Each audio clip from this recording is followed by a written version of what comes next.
I stand at the window looking out, trying to remember the truths that nature always brings home. That what lies before me is not all there is. That time is ever passing, and not only when I notice. That strife and pain are no more unexpected than pleasure and joy. That merely by breathing, I belong to the eternal. Hello, it's Doris with Aldi Books, and I'm here to talk about The Comfort of Crows, A Backyard Year by Margaret Wrinkle. This was the Book Naturalists book club pick for January. So Heidi from My Reading Life and I host this book club every year, and we pick a nature writing book each month. Variety of topics. This was a brilliant start to the year. Do check out Heidi's channel. She has a wonderful review of this book, and she actually has the physical copy, which is just a thing of beauty. I mean, you can tell by the cover, but the book itself, Margaret Wrinkle's brother, I think his name is Billy, does artwork for it. So not only is it beautiful words, but beautiful imagery as well. So this book was just glorious. 5 stars all the way. It is just completely gorgeous language, but in a way that you can really connect with. So Margaret Wrinkle lives in Nashville, Tennessee, which is where I lived for 21 years.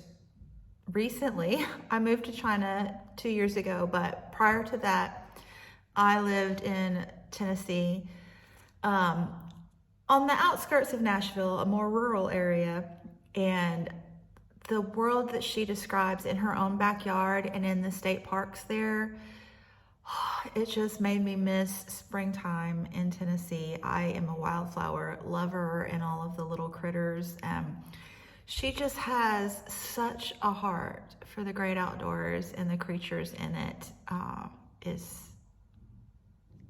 She's gifted. She is just so gifted. And it blew my mind away when she said that she wrote her first book at 57. Like, she's been writing editorials for, I believe, the New York Times for quite a while now.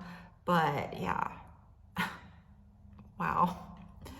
Anyway, in this book, she kind of goes through all of the seasons week by week and just writes a short essay. I would call it more of a vignette about something that happened during that time period.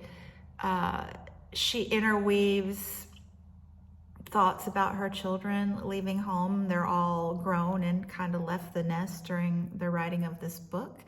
And she uses those nesting metaphors from the crows and the birds she observes, to make parallels there. Also, she talks about grief and loss with losing the last of their parents during this time period, and interweaves that with the grief she feels about the loss of the natural world, as we're dealing with climate change. But she does it all so gracefully, and it's not gloom and doom. It's more reality and just embracing what we have and taking care of what we have, and having our eyes and hearts open to the world around us. And man, I could just go on and on, but do pick this up. I think anyone would enjoy it and get a lot out of it. I fully intend to buy myself a physical copy when I'm able, and my neighbor back in Tennessee and the guy living in our home renting it, I'm going to get him a copy too. I mean, it's just full of nuggets of truth about how to take care of our natural world, kind of reclaiming your backyard wilderness. I'm going to sing the praises of this book. Do pick it up. Check out Heidi's channel as well for her review. And then up next in February for the Book Naturalists, we have 2 picks for you to choose from. So A Darker Wilderness Black Nature Writing from Soil to Stars. This is an essay collection. I think there may be some fiction and poetry in it as well. I don't have it, I haven't started reading it yet, but it sounds fabulous. Edited by Aaron Sharkey and Black writers. Then this one is kind of people out in the field dealing with Black, I guess, trauma in the workplace,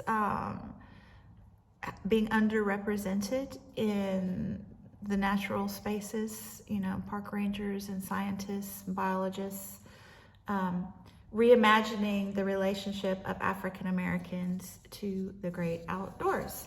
And this is by Carolyn Finney. Did I say the title? Black Faces, White Spaces. So I think that these two books will pair quite nicely.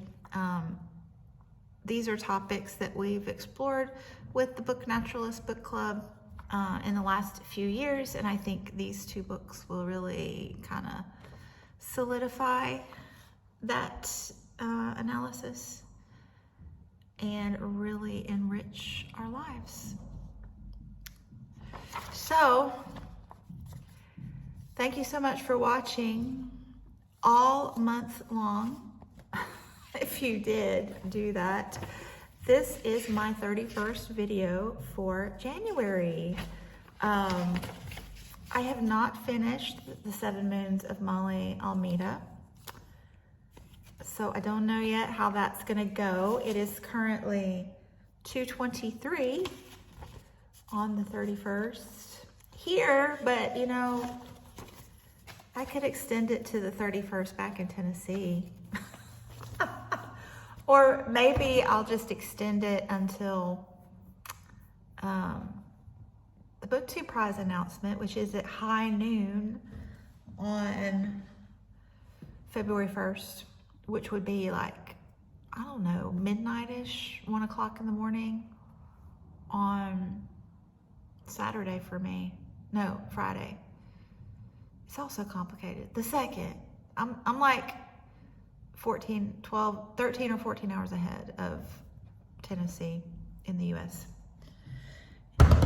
here in China. So yeah, I have a couple, 3 more follow-up questions that people have asked, so I'm happy to answer any of those questions you have. So if you have any more about life in China or whatever, leave them there, and I will answer those in Mid-Month Book Bash, which will be the second weekend of February, which is February 9th. Mid-Month Book Bash is always starts on a Friday and ends on a Monday. So February 9th, I'm gonna wrap up my books in the Friday reads. So yeah, and I'm going to Taiwan on the 10th. So I'm sure there will be some Taiwan vloggage. Yeah, and a TBR talk for March. I'm into that again, so yeah. Anyway, thanks so much for watching. I will not be back tomorrow, but I will be back on Friday, which is your whatever day in your time zone you are. Anyway, chat soon. Bye.